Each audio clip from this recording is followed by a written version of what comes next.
Le Petit Prince, dessiné par Yann Sfar, écrit par Marc-Olivier Dupin, d'après l'œuvre d'Antoine de Saint-Exupéry.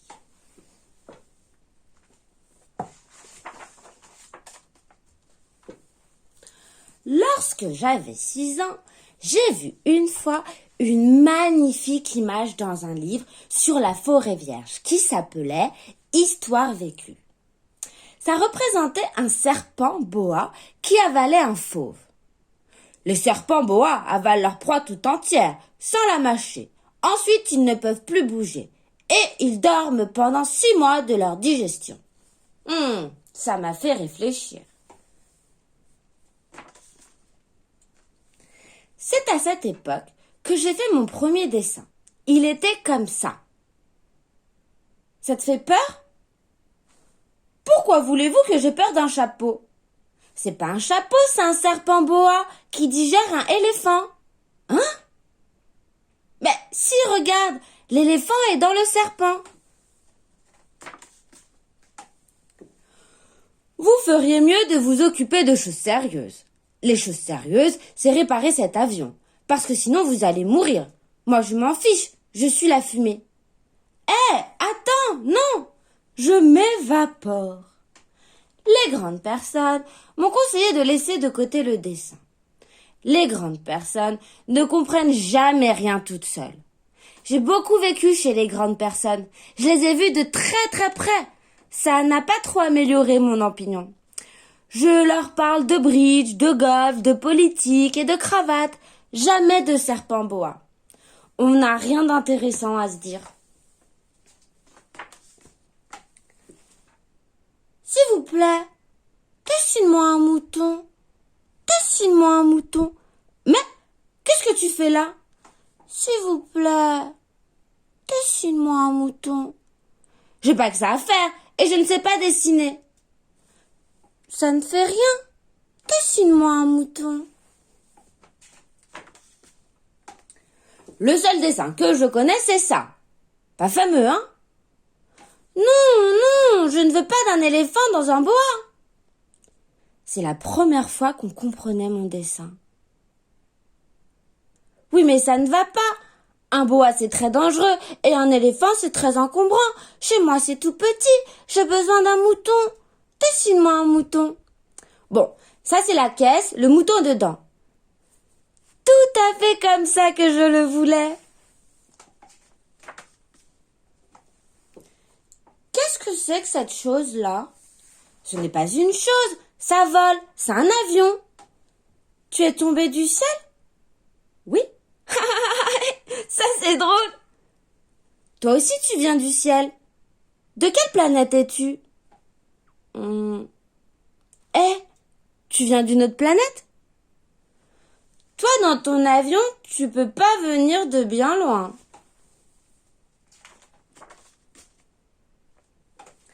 Ce qui est bien, avec la caisse que tu m'as donnée, c'est que la nuit, ça lui servira de maison. Où c'est chez toi ? Tu veux l'emporter où, mon mouton ? Il dormira dans la caisse que tu m'as donnée, ça lui servira de maison. Bien sûr, je te donnerai aussi une corde pour l'attacher pendant le jour et un piquet. Quelle drôle d'idée! Pourquoi veux-tu l'attacher? Sinon il ira n'importe où et il se perdra. Ah, mais non, où veux-tu qu'il aille? C'est tellement petit chez moi. Droit devant soi, on ne peut pas aller bien loin. Ta planète, c'est plus grand qu'une maison tout de même. Pas trop. Attends, j'ai une carte du ciel. Fais-moi voir où tu habites. Tu as le temps ? Tu ne devrais pas réparer ton avion ? Fais-moi voir ta maison. Je ne sais pas... Là ? Non. Là ? Non. Et là ? Non. Ensuite, on arrive dans les astres tout petits. Alors, on est sur le bon chemin. Tu crois qu'il peut s'agir de l'astéroïde B612 ? Je ne sais pas. Je ne sais même pas si elle a un numéro. Pardonne-moi. J'ai besoin de donner des noms aux choses, des numéros, de savoir leur taille. Pourquoi? Parce que je crois que je suis une grande personne. Ça n'est pas de ta faute. Qu'est-ce que tu fais? J'essaie de te dessiner à l'aquarelle. J'essaie de faire le portrait le plus ressemblant possible. Je n'y arrive pas. Je souris, mais je fais ça très sérieusement. Ça me fait du chagrin de ne pas y arriver. Si je réussissais le portrait, j'aurais l'impression de te garder toujours avec moi. C'est pas la peine. Je suis là en vrai.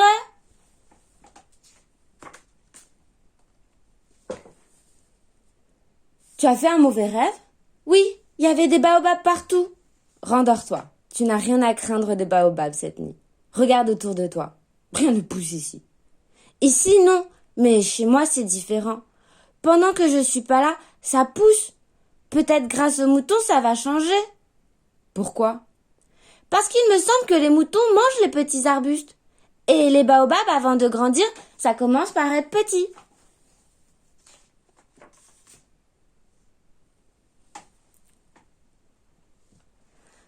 Oui, il faut une équipe de secours d'urgence. Graines de baobab partout, personne. Pour les arracher, ça grandit, ça infeste tout. Et la planète en éclats. Tu parles à qui? À personne. La radio est cassée, alors je joue. Oh, moi aussi, s'il te plaît. Allô, allô, allô, allô. Allô, allô, allô, allô. Allô, je vous entends. Moi aussi. Tu vois, ça marche très bien. Oui.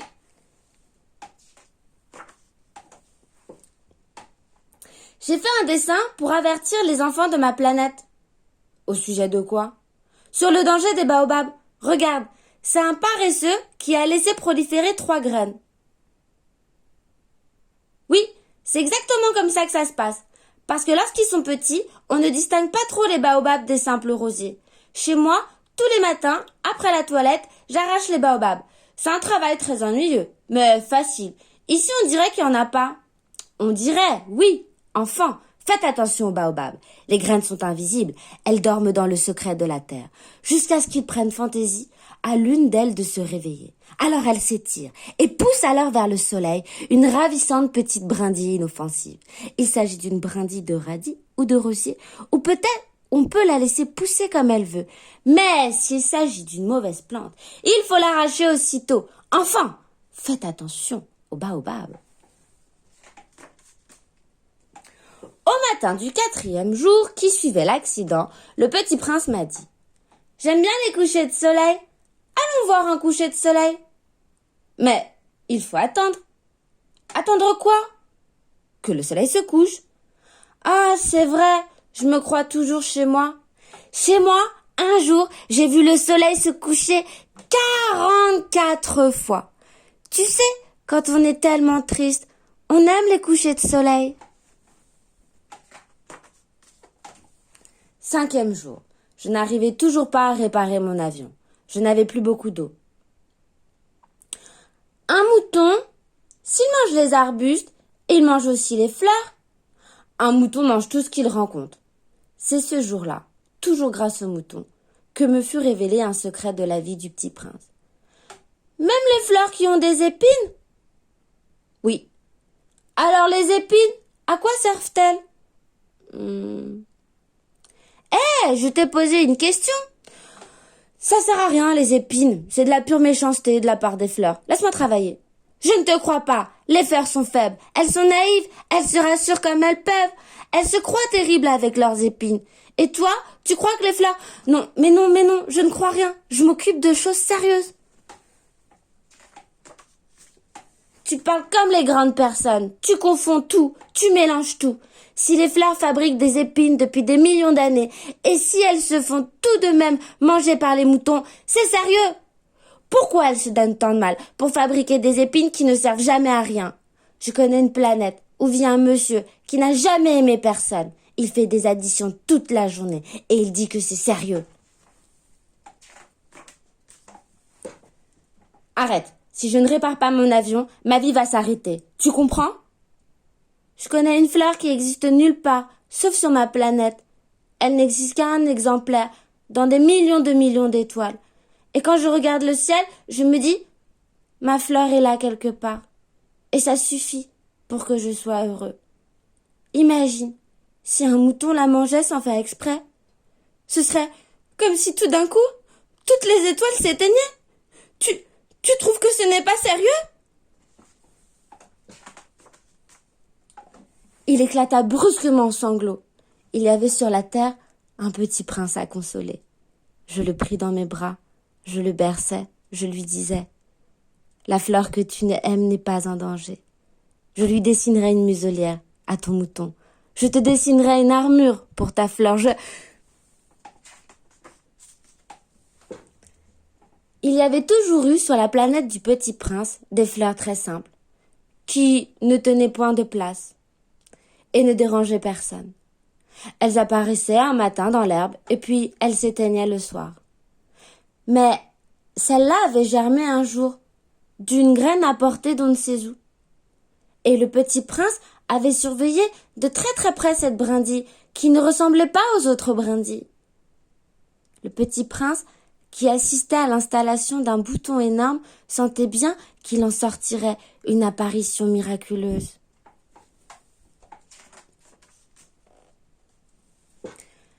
Mais la fleur n'en finissait pas de se préparer à être belle, à l'abri de sa chambre verte. Elle choisissait avec soin ses couleurs. Elle s'habillait lentement. Elle ajustait un à un ses pétales. Elle ne voulait apparaître que dans le plein rayonnement de sa beauté. Et puis voici qu'un matin, justement, à l'heure du lever du soleil, elle s'était montrée. Elle qui avait travaillé avec tant de précision, dit en bâillant « Oh, je me réveille à peine. Je vous demande pardon, je suis encore toute décoiffée. Que vous êtes belle, n'est-ce pas? Je suis née en plein temps, en même temps que le soleil. » Le Petit Prince devina bien qu'elle n'était pas trop modeste. « C'est l'heure, je crois, du petit déjeuner ?» Mais elle était si émouvante. Et le Petit Prince, tout confus, ayant été chercher un arrosoir, avait servi la fleur. Ainsi l'avait-elle bien vite tourmentée par sa vanité un peu ombrageuse. Ils peuvent venir des tigres avec leurs griffes. Il n'y a pas de tigres sur ma planète, et puis les tigres ne mangent pas d'herbe. Je ne suis pas une herbe. Pardonnez-moi. Je ne crains rien des tigres, mais j'ai horreur des courants d'air. Vous n'auriez pas un paravent? Ainsi, le Petit Prince, malgré la bonne volonté de son amour, avait vite douté d'elle. Il avait pris au sérieux des mots sans importance et était devenu très malheureux.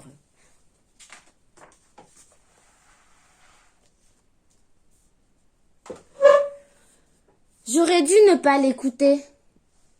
Il ne faut jamais écouter les fleurs. Il faut les regarder et les respirer. Je n'aurais jamais dû m'enfuir. J'aurais dû deviner la tendresse derrière ces pauvres ruses. Mais j'étais trop jeune pour savoir l'aimer.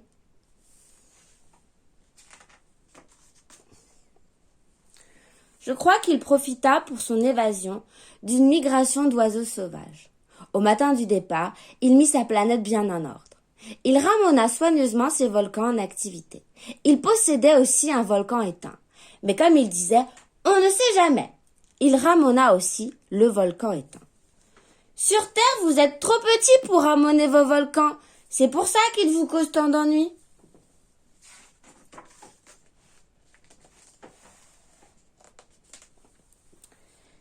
Il se trouvait dans la région des astéroïdes 525, 526, 527, 528, 529.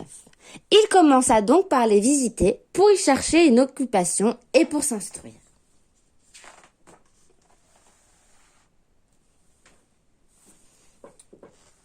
Le premier était habité par un roi. Le roi siégeait, habillé de pourpre et d'hermine, sur un trône très simple et cependant majestueux. « Ah, voilà un sujet !»« Comment savez-vous que je suis votre sujet ?»« On ne s'est jamais vu. »« Tous les hommes sont mes sujets. »« Ah ! quand personne ne vient me voir, je suis roi tout seul. Ainsi personne ne vous contredit. Certes, mais il est plaisant d'être roi pour quelqu'un. Approche-toi, que je te vois mieux. Je peux m'asseoir? Pas sur les pans de mon manteau. Je suis tellement épuisée. Et puis, il y en a partout du manteau. Reste debout. Et ne bâille pas, je te prie. Il est contraire à l'étiquette de bâiller, en présence d'un roi. Mais je ne peux pas m'en empêcher. Si tel est le cas, je t'ordonne de bâiller. L'essentiel, c'est qu'on ne contrevienne pas à mes ordres. Allons, bâille encore.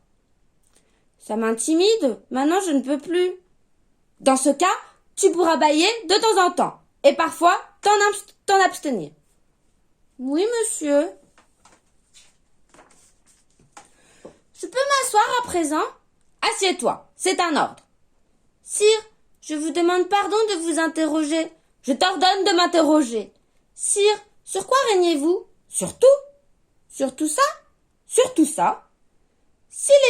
Et les étoiles vous obéissent? Bien sûr, je ne tolère pas l'indiscipline. Oh, eh oui. Je n'ai plus rien à faire ici. Je vais repartir. Les grandes personnes sont bien étranges. La seconde planète était habitée par un vaniteux.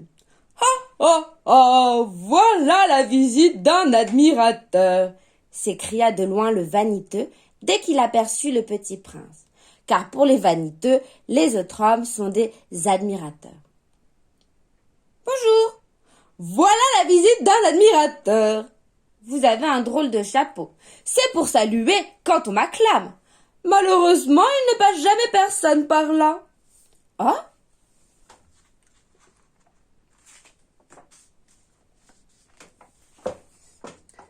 Frappe tes mains l'un contre l'autre. Clap, clap, clap. Voilà. Encore? Si tu veux. Clap, clap. Et pour que le chapeau tombe, que faut-il faire? Est-ce que tu m'admires vraiment beaucoup? Qu'est-ce que ça signifie admirer? Eh bien, admirer veut dire reconnaître que je suis l'homme le plus beau, le mieux habillé, le plus riche, le plus intelligent de ma planète. Mais tu es tout seul sur ta planète? Fais-moi ce plaisir, admire-moi quand même. Je t'admire, mais en quoi cela peut-il bien t'intéresser? Décidément, elles sont bizarres, les grandes personnes. Que fais-tu là? Je bois. Pourquoi bois-tu? Pour oublier. Pour oublier quoi? Pour oublier que j'ai honte. Honte de quoi? Honte de boire.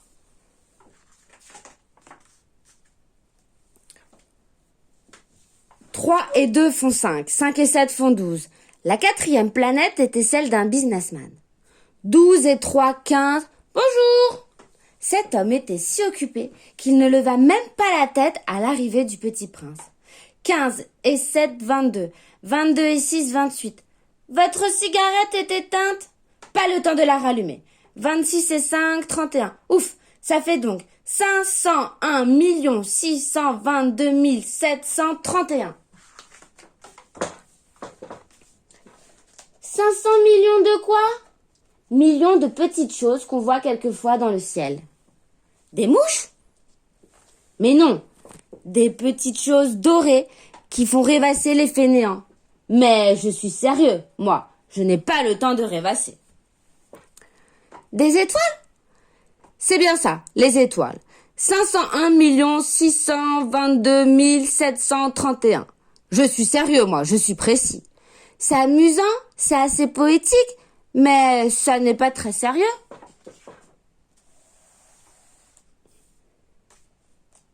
La cinquième planète était la plus petite de toutes. Il y avait juste assez de place pour loger un réverbère. Le petit prince ne parvenait pas à s'expliquer à quoi pouvait servir, sur une planète sans maison ni population, un réverbère et un allumeur de réverbère. Peut-être bien que cet homme est absurde. Cependant, il est moins absurde que le roi, que le vaniteux, que le businessman et le buveur. Au moins son travail a un sens. Quand il allume son réverbère, c'est comme s'il faisait naître une étoile de plus ou une fleur. Quand il éteint son réverbère, ça endort la fleur ou l'étoile. C'est une occupation très jolie. C'est véritablement utile puisque c'est joli. Bonjour, pourquoi viens-tu d'éteindre ton réverbère? C'est la consigne, bonjour. Qu'est-ce que la consigne? C'est d'éteindre, bonsoir. Alors pourquoi viens-tu de rallumer? C'est la consigne. Je ne comprends pas. Il n'y a rien à comprendre. La consigne, c'est la consigne. Bonjour. Je fais un métier terrible. C'était raisonnable autrefois. J'éteignais le matin et j'allumais le soir. J'avais le reste du jour pour me reposer et le reste de la nuit pour dormir. Et depuis cette époque, la consigne a changé? La consigne n'a pas changé. C'est là le drame. La planète d'année en année a tourné de plus en plus vite et la consigne n'a pas changé. Alors maintenant qu'elle fait un tour par minute, je n'ai plus une seconde de repos. J'allume et j'éteins une fois par minute. C'est drôle. Chez toi, les jours durent une minute. Ça n'est pas drôle du tout. Le petit prince le regarda. Et il aima cette allumeur qui était tellement fidèle à la consigne. La 6e planète était une planète 10 fois plus vaste. Elle était habitée par un vieux monsieur qui écrivait d'énormes livres. Tiens, voilà un explorateur. D'où viens-tu? Quel est ce gros livre? Que faites-vous ici? Je suis géographe. C'est quoi? J'étudie où se trouvent les mers, les fleuves, les villes, les montagnes et les déserts. Ça, c'est intéressant. Enfin, un vrai métier. Elle est bien belle, votre planète. Est-ce qu'il y a des océans? Je ne puis le savoir. Ah, et des montagnes? Je ne puis le savoir. Et des villes, et des fleuves, et des déserts? Je ne puis le savoir non plus. Mais vous êtes géographe? Oui, mais je ne suis pas un explorateur. Je manque d'explorateurs. Ma mission est trop importante pour que je quitte mon bureau. Mon métier consiste à interroger les explorateurs. Je prends en note leurs souvenirs. On demande à l'explorateur de rapporter des preuves. Par exemple, s'il dit avoir découvert une grosse montagne, on exige qu'il rapporte de grosses pierres. Eh, mais toi, tu viens de loin, tu es explorateur, tu vas me décrire ta planète. J'écris d'abord au crayon, tu comprends? Je mettrai à l'encre quand tu m'auras fourni des preuves. Oh, chez moi, ça n'est pas très intéressant. C'est tout petit. J'ai 3 volcans et une fleur. Nous ne notons pas les fleurs. Pourquoi? C'est ça le plus joli. Parce que les fleurs sont éphémères. Que signifie éphémère? Les géographes ne décrivent que les choses éternelles. Il est très rare qu'une montagne change de place. Il est très rare qu'un océan se vide de son eau. Mais les volcans peuvent se réveiller. Que signifie éphémère? Ça signifie qu'il est menacé de disparition prochaine. Ma fleur est menacée de disparition prochaine? Bien sûr. Ma fleur est éphémère? Se dit le petit prince. Et elle n'a que 4 épines pour se défendre contre le monde. Et je l'ai laissée toute seule chez moi. Et le petit prince s'en fut, songeant à sa fleur. La 7e planète fut donc la Terre. La Terre n'est pas une planète quelconque. On y compte 111 rois, 7000 géographes, 900 000 businessmen, 7 millions d'ivrognes, 311 millions de vaniteux, c'est-à-dire environ 2 milliards de grandes personnes. Pour vous donner une idée des dimensions de la Terre, je vous dirais qu'avant l'invention de l'électricité, on devait y entretenir, sur l'ensemble des 6 continents, une véritable armée de 462 511 allumeurs de réverbères. Vu d'un peu loin, ça faisait un effet splendide. Le petit prince, une fois sur Terre, fut donc bien surpris de ne voir personne. Il avait déjà peur de s'être trompé de planète, quand un anneau couleur de lune remua dans le sable. « Bonne nuit !» fit le petit prince à tout hasard. « Bonne nuit !» fit le serpent. Sur quelle planète suis-je tombé? Sur la Terre, en Afrique. Ah, il n'y a donc personne sur la Terre? Ici, c'est le désert. Il n'y a personne dans le désert. La Terre est grande. Regarde ma planète. Elle est juste au-dessus de nous. Mais comme elle est loin, elle est belle. Que viens-tu faire ici? J'ai des difficultés avec une fleur. Ah? Où sont les hommes? On est un peu seul dans le désert.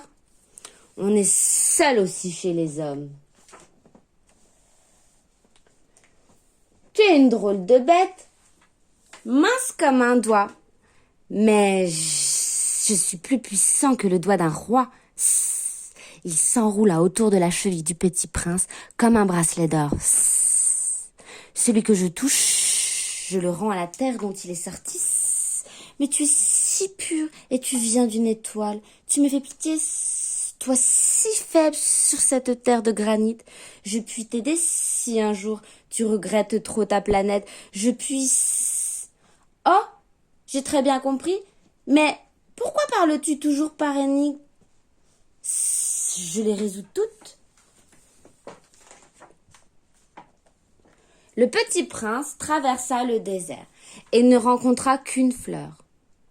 Bonjour. Bonjour. Une fleur à 3 pétales. Une fleur de rien du tout. Où sont les hommes? Les hommes? Il en existe, je crois, 6 ou 7. Je les ai aperçus il y a des années. Mais on ne sait jamais où les trouver. Le vent les promène. Ils manquent de racines, ça les gêne beaucoup. Adieu. Adieu. Le petit prince fit l'ascension d'une haute montagne. D'une montagne haute comme celle-ci, j'apercevrais d'un coup d'œil toute la planète et tous les hommes. Bonjour. Bonjour. Bonjour. Qui êtes-vous? Qui êtes-vous? Qui êtes-vous? Répondit l'écho. Soyez mes amis, je suis seul. Je suis seul, je suis seul, je suis seul. Les hommes manquent d'imagination, ils répètent tout ce qu'on leur dit. Chez moi, j'avais une fleur. Elle parlait toujours la première. Mais il arriva que le petit prince, ayant longtemps marché à travers les sables, les rocs et les neiges, découvrit enfin une route. Et les routes vont chez les hommes. Bonjour. C'était un jardin fleuri de roses. Bonjour, bonjour, bonjour, bonjour. Le petit prince les regarda. Elles ressemblaient toutes à sa fleur. Qui êtes-vous? Nous sommes les roses. Et il se sentit très malheureux. Elle serait bien vexée si elle voyait ça. Sa fleur lui avait raconté qu'elle était la seule de son espèce dans l'univers.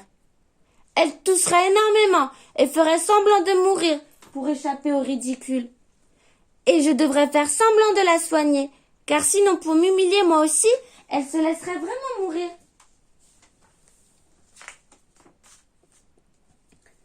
Je me croyais riche d'une fleur unique, et je ne possède qu'une rose ordinaire.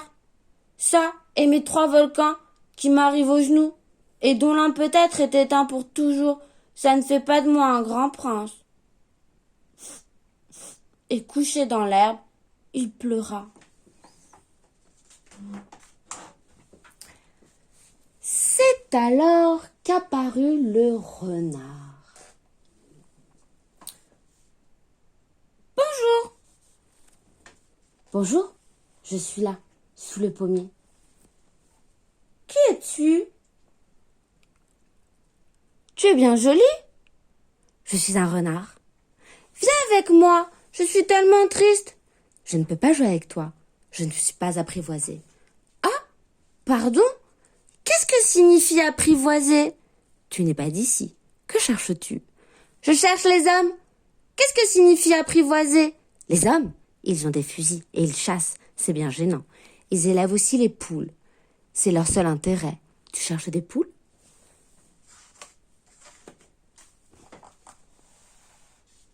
Non.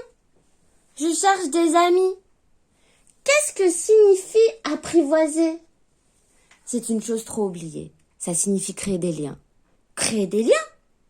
Bien sûr, tu n'es encore pour moi qu'un petit garçon, semblable à 5000 autres, et je n'ai pas besoin de toi, et tu n'as pas besoin de moi non plus, et je ne suis pour toi qu'un renard semblable à 5000 renards.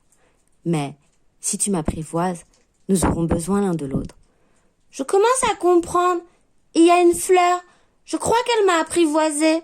C'est possible. On voit sur Terre toutes sortes de choses. Oh, ce n'est pas sur Terre. Sur une autre planète? Mais le renard revint à son idée. Ma vie est monotone. Je chasse les poules. Les hommes me chassent. Toutes les poules se ressemblent. Et tous les hommes se ressemblent. Je m'ennuie donc un peu. Mais si tu m'apprivoises, ma vie sera comme ensoleillée. Je connaîtrai un bruit de pas qui sera différent de tous les autres. Les autres pas me font rentrer sous terre. Le tien m'appellera hors du terrier, comme une musique. S'il te plaît, apprivoise-moi. Je veux bien, mais j'ai pas beaucoup de temps. J'ai des amis à découvrir et beaucoup de choses à connaître. On ne connaît que les choses qu'on apprivoise. Ainsi le petit prince apprivoisa le renard, et quand l'heure du départ fut proche, ah, je pleurerai. C'est ta faute. Va revoir les roses. Tu comprendras que la tienne est unique au monde. Tu reviendras me dire adieu, et je te ferai cadeau d'un secret.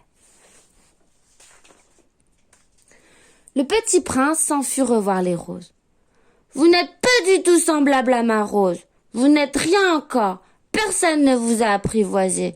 Et vous n'avez apprivoisé personne. On ne peut pas mourir pour vous.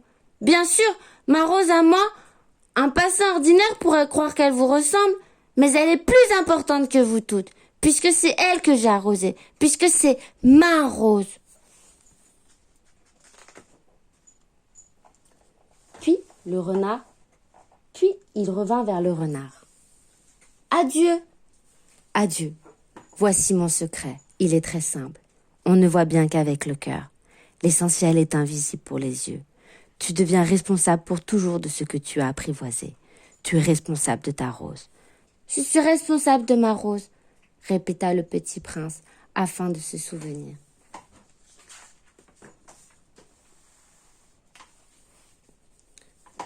Un jour, j'ai vu un marchand qui avait des pilules perfectionnées qui apaisent la soif. On en avait une par semaine, on n'a plus soif. Il disait que ça faisait gagner du temps. Figure-toi qu'on passe 53 minutes par semaine à boire. Je lui ai dit que si j'avais 53 minutes à dépenser, je marcherais tout doucement vers une fontaine. Ils sont jolis tes souvenirs, mais j'ai pas encore réparé mon avion. Je n'ai plus rien à boire. Et je serais heureux moi aussi, si je pouvais marcher tout doucement vers une fontaine. Mon ami le renard? Mon petit bonhomme, il ne s'agit plus du renard. Pourquoi? Parce qu'on va mourir de soif. Il ne mesura pas le danger, me dis-je. Il n'a jamais ni faim ni soif. Un peu de soleil lui suffit. Mais il me regarda et répondit à ma pensée. J'ai soif aussi. Cherchons un puits. J'eus un geste de lassitude. Il est absurde de chercher un puits, au hasard, dans l'immensité du désert. Cependant, nous nous mîmes en marche. Il était fatigué. Il s'assit. Je m'assis auprès de lui. Et après un silence, il dit encore. Les étoiles sont belles à cause d'une fleur que l'on ne voit pas. Comme le petit prince s'endormait, je le pris dans mes bras et me remis en route. J'étais émue. Il me semblait porter un trésor fragile. Il me semblait même qu'il n'y eût rien de plus fragile sur terre. Et je me disais, ce que je vois là n'est qu'une écorce. Le plus important est invisible.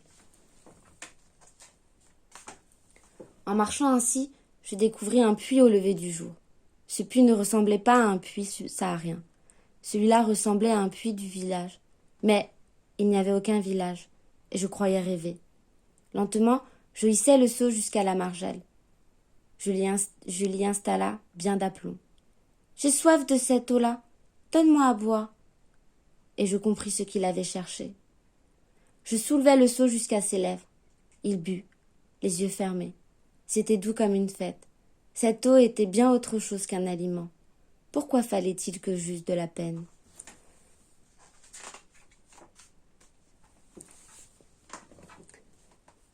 Il faut que tu tiennes ta promesse, tu sais. Une muselière pour mon mouton. Je suis responsable de ma fleur. Je crayonnais donc une muselière, et j'eus le cœur serré en la lui donnant. Tu sais, ma chute sur la terre, c'en sera demain l'anniversaire. J'étais tombée tout près d'ici. Et de nouveau, sans comprendre pourquoi, j'éprouvais un chagrin bizarre. Alors ce n'est pas un hasard si je t'ai vu. Je dois maintenant travailler. Tu dois maintenant travailler. Tu dois repartir vers ta machine. Je t'attends ici. Reviens demain soir. Je n'étais pas rassurée. Je me souvenais du renard. On risque de pleurer un peu si on s'est laissé apprivoiser.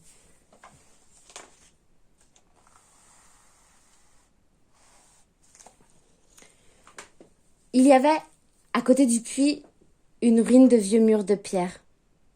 Lorsque je revins de mon travail le lendemain soir, j'aperçus mon petit prince, là-haut, les jambes pendantes, et je l'entendis qui parlait. « Tu ne t'en souviens pas? C'est pas tout à fait ici. Si, c'était bien le jour.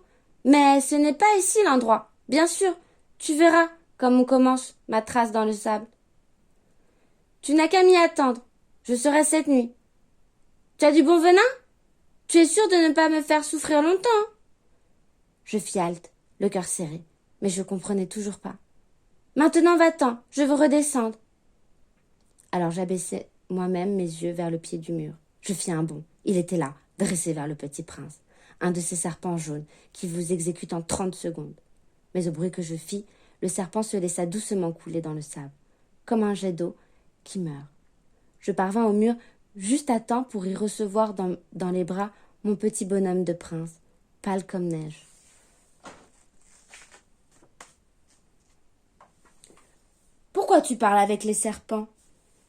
Tu vas pouvoir rentrer chez toi? » »« Comment? Je venais juste de lui annoncer que, contre toute espérance, j'avais réussi mon travail. Moi aussi, aujourd'hui, je rentre chez moi. C'est bien plus loin, c'est bien plus difficile. » Il y avait le renard sérieux, perdu très loin. J'ai ton mouton, et j'ai la caisse pour le mouton et la muselière. De nouveau, je me sentis glacée par le sentiment de l'irréparable, et je compris que je ne supportais pas l'idée de ne plus jamais entendre ce rire. Cette nuit, ça fera 1 an. Mon étoile se trouvera juste au-dessus de l'endroit où je suis tombée l'année dernière.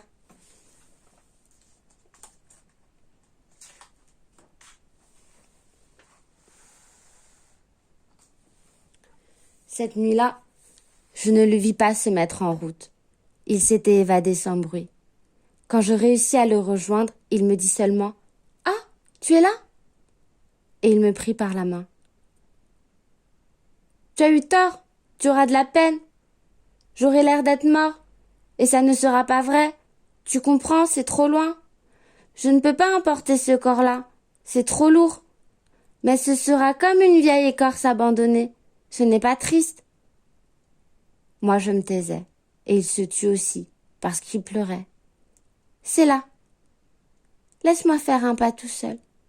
Voilà, c'est tout. » Il hésita encore un peu, puis il se releva. Il fit un pas. Moi, je ne pouvais pas bouger. Il n'y eut rien qu'un éclair jaune près de sa cheville. Il tomba, doucement, comme tombe un arbre. Ça ne fit même pas de bruit, à cause du sable.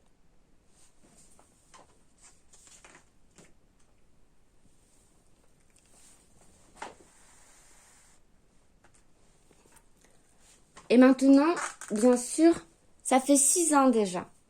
Je n'ai encore jamais raconté cette histoire. Les camarades qui m'ont revu ont été bien contents de me revoir vivant. J'étais triste, mais je leur disais « c'est la fatigue ». Maintenant, je me suis un peu consolée, c'est-à-dire, pas tout à fait, mais je sais bien qu'il est revenu à sa planète, car au lever du jour, je n'ai pas retrouvé son corps. Ce n'était pas un corps tellement lourd.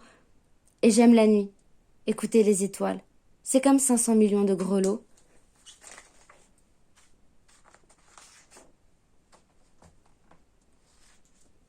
Et voilà, c'est fini l'histoire.